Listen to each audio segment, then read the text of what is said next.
Hey everybody, it's Sino. A few quick notes before the video. If you enjoyed the video, remember to leave a like, and consider subscribing for daily uploads of scary stories from Reddit. I'm including a link to my playlist featuring videos sorted by popularity in the video description below. Again, thank you for all the support, and may your wildest nightmares come true.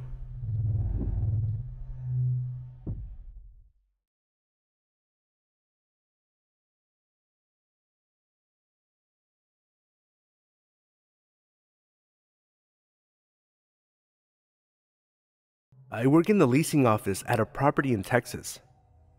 I also live on site. We have about 400 apartments and take up two sides of a street. I live across the street, in the very back, and try to keep to myself. I do not like for residents to know that I live there. About 2 months in, a woman and her two grown sons lease an apartment with us. The sons are twins. One is special needs, the other is, well, different. He has a very active imagination and is very focused on sex. Almost immediately after they moved in, things started getting weird. One day, I was crossing the street after work to go home. As soon as I reached the other sidewalk, I hear a voice call out, "Hey yo, Raquel!" I turned towards the voice, which I realized was coming from the bus stop at the end of the street. I didn't recognize who it was until I got a little closer. Who the fuck is that? I think to myself. We meet face to face, and I realize who it is from when he moved in. I knew he was a little weird, so I was trying to keep my distance while still being polite. He's easy to piss off, and I do not know what he is capable of, but I do not want to make him think that there is anything behind the polite hello. He starts telling me that I look just like his baby mama who lives in North Texas, then jumps to a different subject about how he had just ran all the way from downtown to here. Then decides to tell me his entire family history, naming all of his cousins and homeboys, rambling on and on about, essentially, nothing. I haven't said anything other than, oh, uh-huh, and okay. I keep taking steps backwards to indicate that I'm trying to leave. But he keeps talking and moving closer to me. As I'm trying to leave, I notice that he has a huge boner. He was wearing basketball shorts, as always, so it is pretty difficult to hide. This creeps me the fuck out, and I somehow managed to get away from him. He sat at the bus stop staring at me as I walked away. I didn't want him to know that I lived there, so I just kept walking down the street to make it look like I lived elsewhere. Every now and then I would see him around the property, or he would come to the office and talk to me, and it was very uncomfortable. The leasing office had a hallway leading to the manager's office, the copier, and the package room. There was a door on it too, which came in handy quite a bit. His visits got to the point where every time I saw him walking up to the office, I would run and hide in the back and let the other staff deal with him. He wasn't creepy towards them, and they knew the situation, so it was cool. Cut to December. Our office was being remodeled, so we were using our business center as a temporary workspace. It is only one room. There is only one way in or out, and no place to hide. I was alone in the office one day, and who should come walking in but my worst nightmare. He needed to borrow our copy of his mail key because he misplaced his. We have to take an ID in order to release keys, and he didn't have his, so he had to go to his apartment, get the ID, and come back. In the time that he was gone, I set up my phone on my coworker's desk and started recording video in case any crazy shit happened, so I would have the evidence. He noticed a tattoo on my shoulder and commented on it, asking, "Is that your name, or?" Why in the hell would I have my own name tattooed on myself? I tell him that it's my grandmother's name, which sends him into this whole spiel about how he has his grandmother tattooed on him, and he is an artist and he draws people's faces. He leaves to go check his mail, then returns a few minutes later. However, when he returns, he has added something to his ensemble. He now has a pencil behind his ear, I suppose to make him look like more of an artist. Then, he said he was going to draw my face, but I have to send him a picture so he can look at the image of me. He said he would draw me and bring the picture to the office later that week. I did not send him a picture. Months go by, no picture. I was walking through the pool area to go walk an apartment, and he catches me. Fuck. No escape. He presents me with, well, I really don't know what to call it. It's me. Or I guess how he sees me. The picture was drawn on lined notebook paper, in pen, and looked like he threw it together in 3 minutes. I am white, but he drew me black, wearing a short, tight dress, not something I would wear, legs 2 different sizes, carrying a purse with a Texas flag on it. That's not an item I own. It was very creepy. I keep it on my fridge to remind myself that I am not safe. Upon closer inspection of said drawing, I noticed that he drew nipples on it under the dress. I thought, oh my god, did he originally draw it naked? The next day I talked to the maintenance man about it. He says that he did originally draw it naked, but he decided to put clothes on it because giving it to me like that would be too forward. What the actual fuck? Another day, I was walking out of one of the pool gates and he is walking through another. I saw him out of my peripherals but didn't acknowledge him because, well, you get it. He says, "Hey yo, Raquel," twice, in a very low voice. I am hard of hearing, so I can get away with pretending I didn't hear someone. Apparently, this made him angry. The reason I know this is because he talks to one of our maintenance staff about me regularly. That person relays the weird, creepy delusional shit that he says about me. According to him, I was very rude, and he don't play that where he's from. The next few times I saw him, he had this deranged look in his eyes, like he was disgusted by me. It also kind of looked like he wanted to hurt me. A few weeks go by, and he apparently gets over being mad and resumes being the creepiest motherfucker alive. The maintenance man tells me that he claimed to have met my boyfriend, and that he's a cool dude, so he's gonna back off. I asked my boyfriend if he had ever met him, and he says no. The maintenance man tells me that he claims to have met my parents when they stopped in for a visit, and they were really nice, cool people. I asked my parents if they spoke to or saw anyone while visiting at work. They also say no. I don't know when or how he could have met them or even saw them. I never saw him around when they were there. I have confirmed from multiple different people that were there that he was nowhere around. Is he hiding in the fucking bushes? Recently, I decided to use our fitness center late at night. The fitness center has big windows that overlook the second pool on my side of the property. While I'm on the treadmill, which is in front of one of these windows, he appears, staring at me through the glass, waving at me, watching me. I pretend there is a glare on the window and that I didn't see him. He disappears into the dark shadows in the pool area, and I continue my workout. The next day, the maintenance man tells me that he talked to our friend, and he could not stop talking about how he saw me in the fitness center. He went into detail about what I was wearing, how form-fitting it was, how sweaty I was. Overall, creepy shit that gave me the chills. I avoid the fitness center and use my real gym to avoid seeing him again. A few days go by, and my informant, the maintenance man, you get it, tells me that my stalker was wondering why I stopped going to the gym. Apparently, ever since that fateful night, he had been returning to the pool around the same time to wait for me, so that he could watch me work out again. Fucking nope. He starts to show up at the office frequently, and I have to avoid him. Friday, he is sitting in the pool area by the office, directly behind where my desk is. There is a huge window behind me. I turn to get something out of my cabinet, and catch him staring at me. He waved. I flash a nervous peace sign, and then proceed with my business.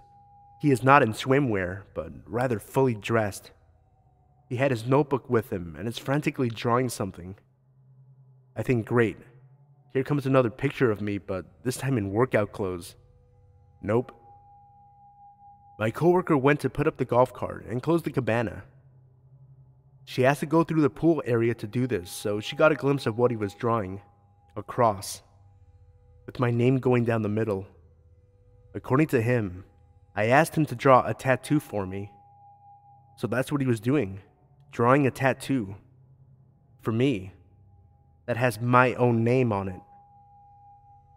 It's bad enough that it's a cross, but with my name, that would burn my flesh. He says he's going to give it to me the next day. The next day he didn't show up. I'm not sure when I asked him to draw me a tattoo, but I'm pretty sure it was fucking never. 2 weeks pass, and I think that maybe he isn't going to give me the drawing, and enough time has passed that he gave up and I could use the fitness center again. My friend and I went around 8 p.m. and we didn't see any signs of him, so we go ahead with our workout. I was flipping over to do leg raises on my right side, which causes me to face the door. Chills engulf my entire existence, and my heart stops for a second. He is standing directly across the street, on the phone, staring at me through the door. I start to panic and find a place to hide from view. Peeking around the corner, I see him turn and walk through the outside hallway, behind the leasing office, his normal route to his apartment. Hoping that he wouldn't come back for a while, we continue our workout. I keep glancing out the window every few seconds to make sure he isn't there. He reappears, still talking on the phone, but this time he starts pacing around the fitness center very slowly, looking through the windows with this creepy-ass side glance, like I wouldn't be able to see him creeping. I keep trying to hide from view, and I'm watching for an opportunity to get the fuck out of there. I'm hiding in a corner, and he walks up to the locked door and fucking knocks on it. He continues to knock for a solid 3 minutes, then finally leaves.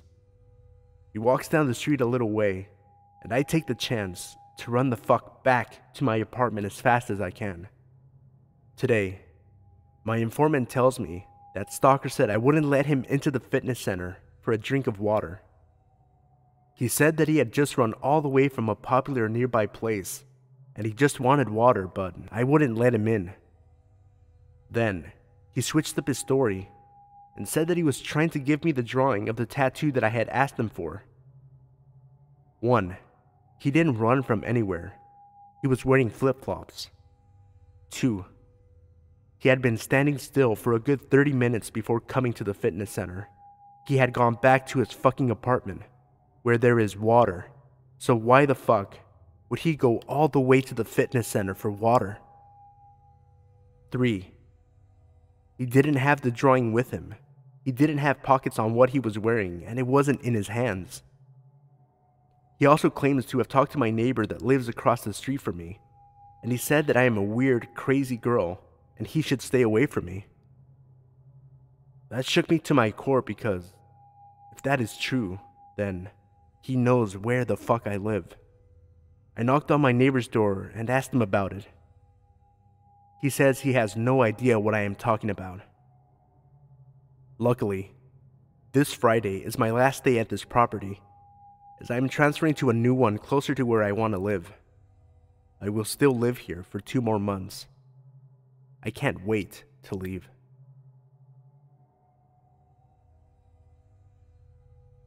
This happened 9 months ago on the 3rd night at our new apartment. My husband, small kids, and I had just moved here to the US from abroad. We were awaiting a huge shipment of all of our belongings, so our new 2-bedroom was totally empty, except for our new mattresses on the floor of the master bedroom, where we all slept while awaiting our stuff. Just for a little context, our apartment was part of a newly built, high-end complex of 3-story condo buildings in a great location. Our 2nd floor, 2-bedroom unit faced the back. Nothing but train tracks, trees, the beautiful sound of crickets, and a building site just beyond that.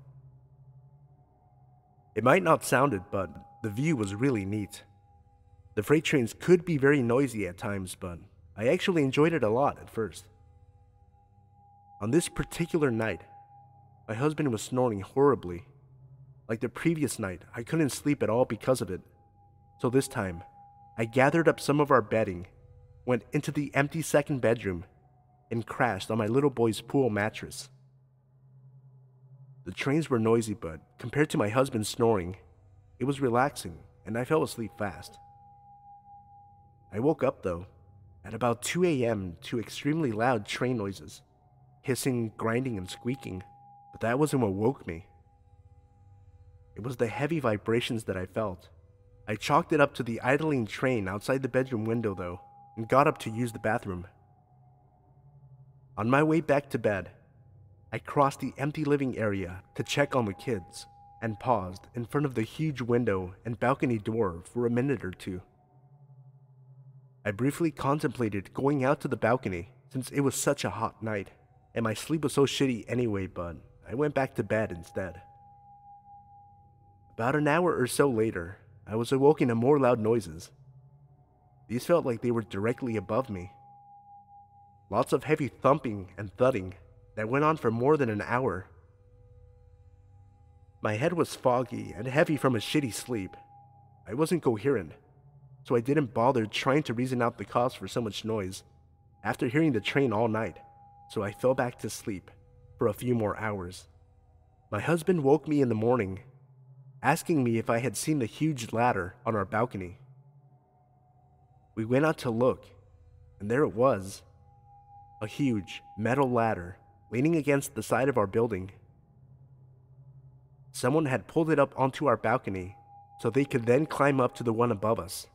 There were also 2 empty beer bottles sitting on our stroller and a few cigarette butts extinguished on our windowsill. Obviously, they'd been taking their little breaks on our balcony.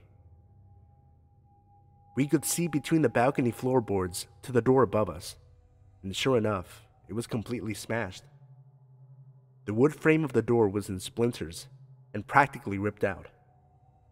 We called the police immediately, and they came right away. Apparently, the sole female occupant was away in Florida at the time of the break-in, thankfully. The police didn't give us a lot of information, but told us that although the entire apartment had been destroyed and ransacked, nothing appeared to be taken. I spoke to the building manager later that day, who told us that every single cushion and bit of bedding had been ripped open, that every single drawer and piece of furniture had been pried open, but that all of her expensive electronics were unscathed, as was a huge glass vase full of money. She returned to her apartment after a week or so, but we never did see her in person. We later heard through another employee of the complex that this tenant had a dangerous ex-husband who couldn't let go, and that it was him who destroyed her place when he realized she wasn't home. What would he have done had she been home? It could have gone so many different ways. What would the intruder have done if I went out onto the balcony? My precious little munchkins and husband could have been hurt too. We just didn't feel safe after that. The trains were just so creepy to hear after that. We all slept in the same room from that point on, until we switched to a different building a few months later.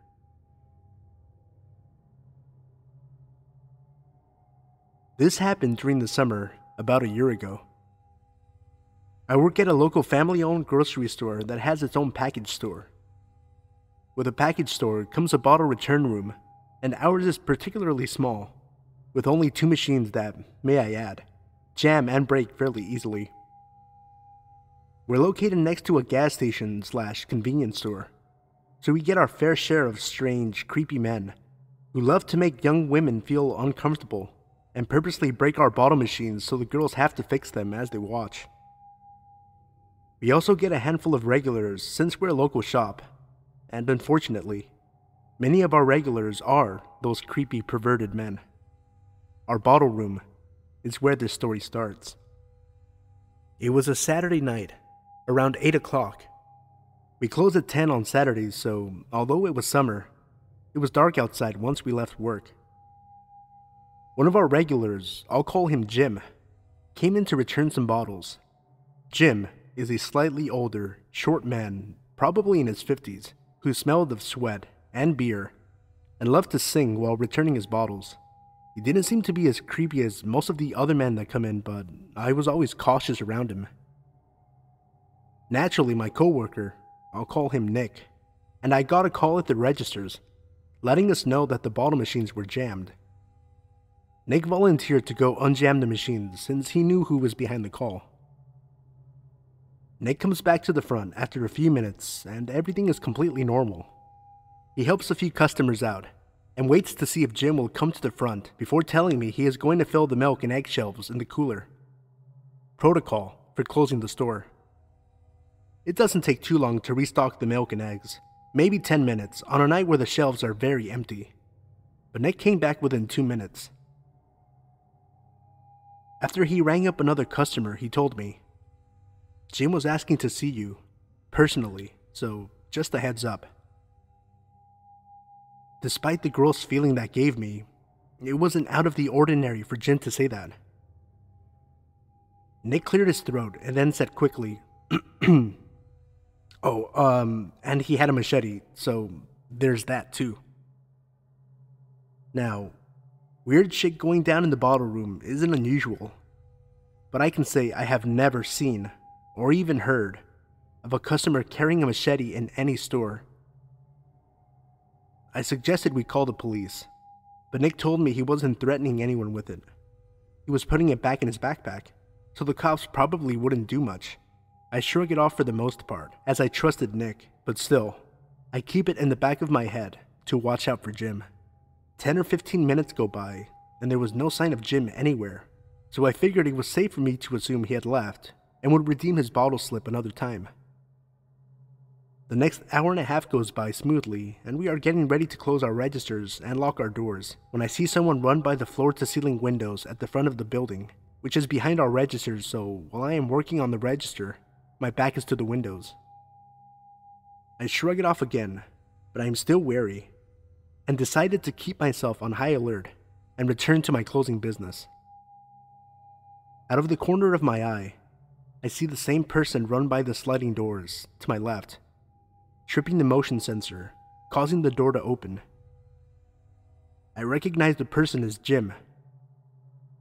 At this point, I am getting slightly nervous and tell Nick it was close enough to 10 p.m. for him to lock up. He goes and locks the doors, and I see Jim run by again, totally ignoring Nick. We finish closing, and Nick shuts all the lights off, but I tell him not to leave yet, because I was feeling even more nervous about Jim running around outside. Jim wasn't just leisurely going for a run around our store. He was pacing, almost like he was circling our store, waiting for us to come out. I let Nick know that I was very unnerved by this, especially since I hadn't driven to work that night, and my mother wasn't there to pick me up. He said it would be okay from the inside of the store, and we just needed to wait it out. We were waiting in the aisles of the store, watching Jim closely, when I noticed a gleam of light reflecting off of something in his hand. It was his machete. I texted my mom to tell her to park right in front of the back door so I could jump straight into her car when she got there. When Nick and I deemed it safe enough to leave, we took the opportunity and booked it out of there. I saw Jim at the front of the store as my mom and I drove off, and I can definitely say that event sticks out to me as the most unsafe I felt at work. I can't tell you why we didn't call the police. I guess I trusted Nick enough to also trust his word against calling them, but looking back, I think it was dumb of us not to call them. Some things to add. I was a 17-year-old girl at the time of this event, and knowing that Jim was asking for me personally, that situation had the potential to get a whole lot worse, especially since we decided not to call the police. I also don't know the laws for carrying weapons in the town I live in, or at my place of work, so I'm not sure if it was illegal to have it on the property of the store, let alone carry it.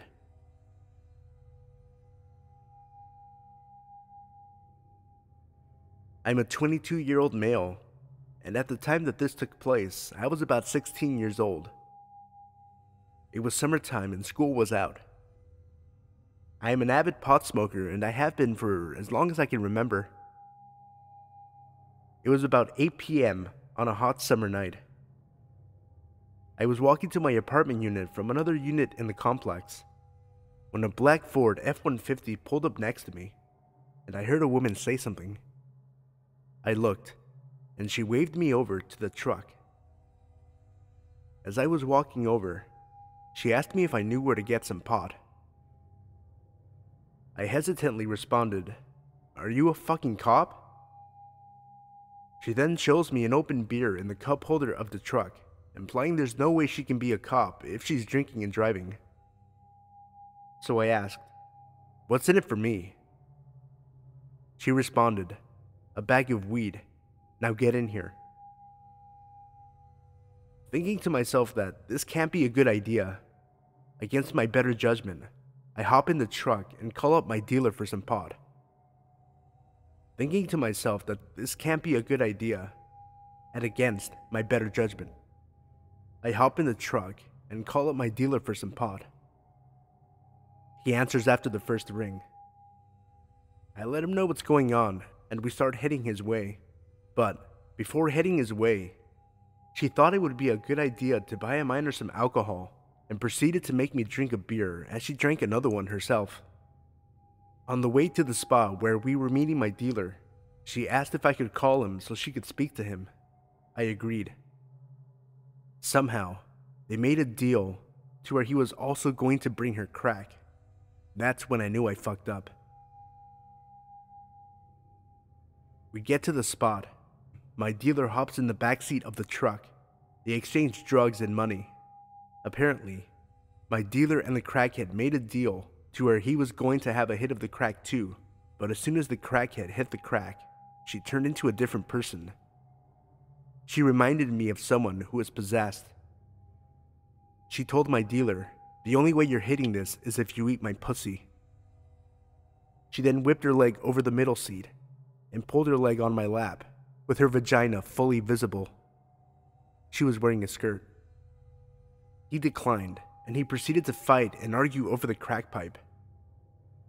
I jumped out of the truck, out of fear, and ran across the street to a gas station. Instead of calling my mom for help, I ran back to the crackhead's alleged truck and asked her to drop me off at home. I would have walked home, but it was getting late, and I was quite the distance from home. I'm not sure where she and my dealer left off, because by the time I got back into the truck, he was gone and she was completely out of it. I lived on a main street back then, and we had only driven 5 to 10 miles down that street to pick up the drugs. When she started driving, she went the opposite direction of my apartment. She wasn't taking my directions very lightly. She screamed at me, saying she knew where she was going. I didn't know what to do. I thought about jumping out of the truck while she was driving. She didn't stop at stop signs or red lights. I'm surprised she didn't get pulled over. She then starts freaking out about the fact that I'm 16 and I had gotten her drugs. She told me to call my mother because she wanted to bitch her out for not knowing where I was or what I was doing. I was so confused and scared. I told her my mom would beat her ass if she knew this was going on, so I called my brother. As soon as he answers the phone, she starts screaming into the phone. You almost couldn't understand what she was saying. Eventually, she took me home, but forced me to smoke a blunt with her, as if I hadn't already gone through enough shit that night. I rolled a blunt, and we smoked it while walking around my apartment complex. While smoking, she saw 2 young men and chased after them. I took that chance to run home and never looked back.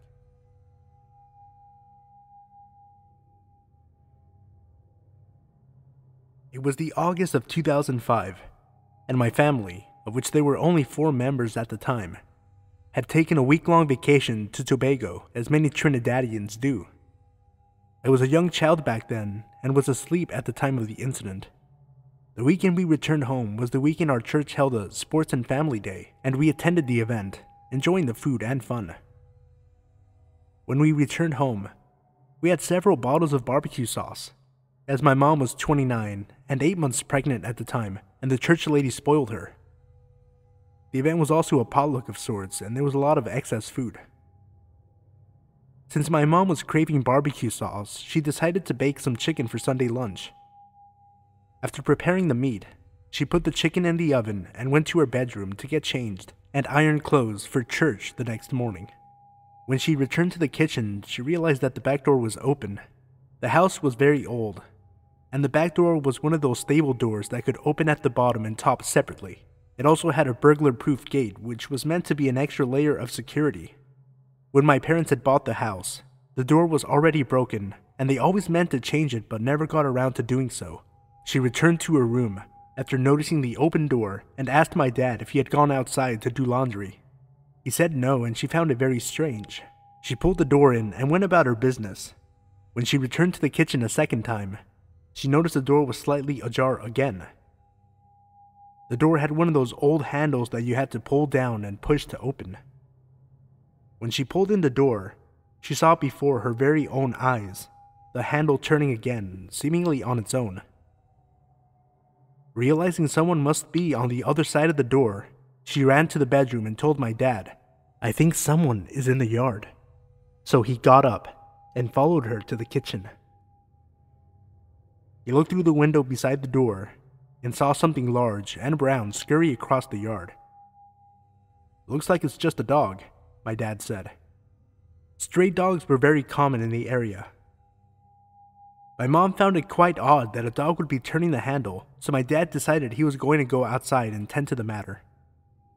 "That's not wise," my mom told him, and they both went to the guest bedroom, which had a window that faced the backyard. Again, they saw something dart across quickly through the shadows. My father was insistent on tending to the matter, but my mother was still quite against it. As they were discussing it in the kitchen, they realized the person was listening on the other side of the door. What they didn't realize until the next day was that the person had put their hand through the kitchen window and stolen the serrated kitchen knife. They planned on using the knife to unlatch the top of the back door by sticking their hand through the window beside the back door. They had succeeded, and the door had been opened. All they needed to do was cut the padlock that locked the burglar-proof gate, and they would have been inside the house. In my opinion, the scariest part was the fact that they had called the police station, which was about 3 minutes from our house, and they took 3 hours to get here. They didn't even get the correct address. One of our neighbors had to direct them to our house. When they finally came, they were armed with excuses. They didn't want to do their job. They said the louvres were too dirty to get fingerprints. They didn't want to go in the river tonight. Some background here. There's a river behind our house, and we have a wall to protect us from the people across the river. People on the other side of the river often hop over the walls of our neighbors' houses and burglarize them. Thankfully, we've never been burglarized, and since then, we've built a building in our backyard, so now they can't hop over. And finally, they didn't want to deal with any dogs. Thing is, the dogs were still barking when the police arrived, meaning the burglar was still on the other side of the wall.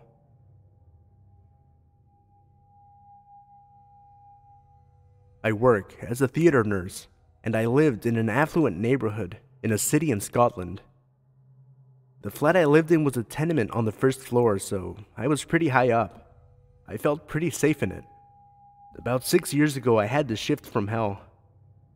Theater overran, the patient was very ill, just one of those days. I arrived home about 8 p.m. My shift finishes at 6, usually. I was a smoker back then, so I made some dinner, and I didn't clean up as I was so tired. I had a cigarette and decided to watch a film on my laptop in bed. I decided to watch The Breakup with Vince Vaughn and turned the lights off, hoping I'd just fall asleep or relax. Halfway through the film, I thought I heard a noise in the kitchen, so I turned the volume down and I couldn't hear anything. I turned the volume back up and continued watching the film. I did feel uneasy, but thought there's no way someone can climb up the drain pipe into the flat, so it's the wind.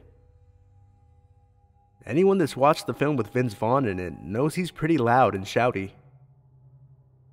I get out of bed for a smoke, and notice that the kitchen window is up higher than I could push it, and my handbags that I'd left draped over one of the chairs are missing. I turned around, and one of my large kitchen knives was sitting at the edge of the counter. Well, I absolutely crapped myself, and ran out the front door and just stood in the corridor. I knew whoever had been in the flat wasn't in the kitchen, bedroom, or bathroom, as I could see when I opened the front door into the bathroom. I calmed down and checked out the living room, and it was clear. I'm not scared at this point. I know whoever was in the flat is gone. I head back into the bedroom, and on my laptop, I Google my banks and call them all to cancel my cards. I then called the local police station and told them what happened. She wasn't happy that I didn't call 999, and within 5 minutes, I had 4 police cars and police dogs looking for this guy. One police officer was going through the flat with me, and we looked at the window, and I could see a spot of blood. I said to him, "That's not my blood. Whoever was in here, that's his." He argued with me, saying it wasn't. I said, "I've spent the last 12 hours looking at blood, and that's definitely it." The officer takes my statement and gets a call that the guy has broken into another flat whilst the police are everywhere. This guy's got some balls. Forensics came out the next day and said there had been so many break-ins that the sample would go under a certain operation they were carrying out. I received a citation for court a few weeks later. I had no idea why. I didn't see him, I only knew it wasn't my blood. I got a call not to go the night before, so thankfully, I didn't have to go to court. I don't know how long he got in prison, but I couldn't stay in the flat after that. And if I hadn't been watching a film that could have been interpreted as having a guy in the flat, since that asshole had picked up one of my knives, what would he have done? It's something I've thought about for a long time. Vince Vaughn, you possibly saved my life, but like a fly that won't stop buzzing around your face, the thought just wouldn't leave my mind. The sound of the screaming, the odd old music, and the heaving, grunting man who seemed all too happy for visitors. What the hell did I send those people into?